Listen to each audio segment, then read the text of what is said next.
Ngayong araw mga guys, nandito nga po pala tayo sa may Libis, Binangonan, Rizal dahil meron nga pala ditong senakulo dahil Lunes Santo na nga ngayon. Syempre kapag Lunes Santo na, matik meron ng senakulo dito sa may Libis. At meron nga din palang booth dito ng tindahan si Madam Carla. Ayan o, bagong paninda niya yan na fruit in a cup, talagang mabisa yan. Kaya kayo na din ang mamimili dyan kung ano ba yung gusto nyong sausawan. At meron nga din pala sila ditong katabi ng mga tindahan. Ayan o, very nice takoyaki. Saka meron din mango fever dito sa may kabila, 55 lang. Kaya pag nanood kayo ng senakulo, huwag nyong kakalimutan pumood trip sa mga madadaanan yung tindahan. Madaming nakalatag dyan ng mga food tripan. Kaya kung wala kayong ginagawa ay samahan nyo muna kami dito sa aming trip. Let's go!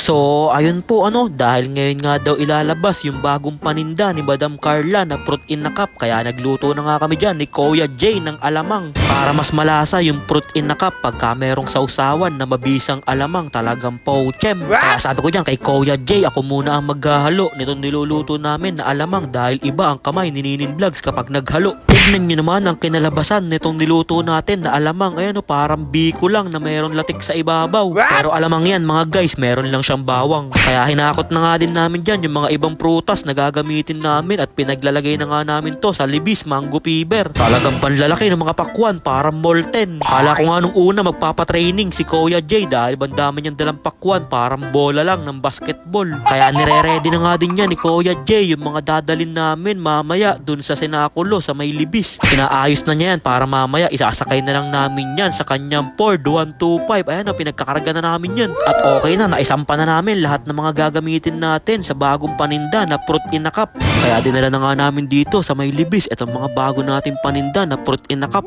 para ma-set up na nga nila yan at para mapaghihiwa na nila. Dahil mamayang gabi panigurado madami ng tao dyan. Kaya pag gusto nyo ng mango fever, rumekta lang kayo dito kahit isama nyo na yung tindera na si Isay para wala nang makulit. Kaya binaba na nga namin dyan yung mga gamit para ma-set up na nga nila yan at para makapaghiwa na sila dahil anong oras na din, hapon na, mamayang gabi meron na yan, simula na yung senakulo. Kaya dapat ma-set up na nila kagad dyan para mamaya ay hiwa na lang sila ng hiwa ng ating mga prutas. Sabay mo lalagyan ng alamang, talagang mabisa. Kaya pagkatapos kong magbaba dyan ng mga gagamitin ay naglakad-lakad muna ako dito para maghanap muna ng mapupudtripan. Kaya pumudtrip muna ako dyan ng chicken skin para meron akong inunguya. Kaya manood na kayo ng senakulo dito sa may Libis. Solid dito, napakadaming mga pudtripan. Kaya naglakad-lakad muna ako dyan at nagmasid ng paligid pero wala pa, konti pa lang yung mga nakalatag bago pa lang sila mga nagse-set up ng kanilang mga stall. At grabe naman tong kuya ko na to, talagang sobrang busy. Ayun, nagtatali siya ng bubong.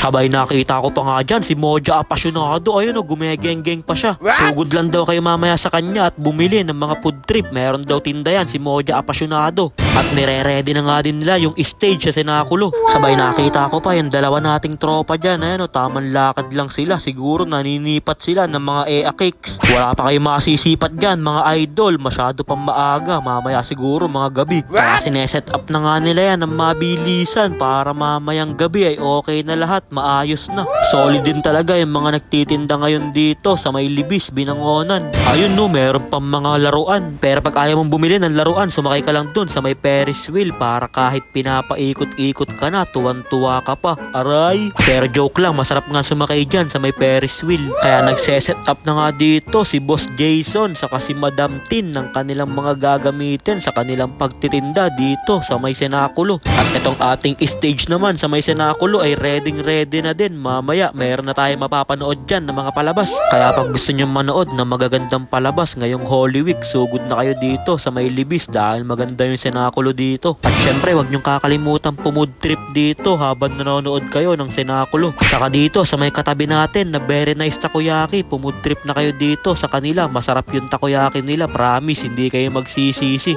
Kaya sa mga tropa natin dyan, sumugod na kayo dito at pumood trip na hanggang sa maubos yung mga pera nyo. Kaya ako nga, chicken chicken skin pa lang yung nabibili ko, naubos na yung pera ko, kaya bumounce na din kami dito para umuwi na. Sabi ko kay Kuya Jay, tara na Kuya Jay, uwi na tayo, mauubos lang yung pera ko dito eh. Pero joke lang, solid talaga dito sa Senaculo, sa Libis. Ngayong araw na nga din pala yung simula niyan, Lunes Santo. Ayain mo na ang pamilya mo at ang barkada mo, manood na kayo dito. Kaya yun lang mga guys, maraming salamat nga po pala sa walang sawang pagsuporta at sa palaging panonood. I-follow nyo na si Ninin Vlogs para sa mga susunod pang vlogs. Mag-ingat po kayo palagi. Bye bye! Yo!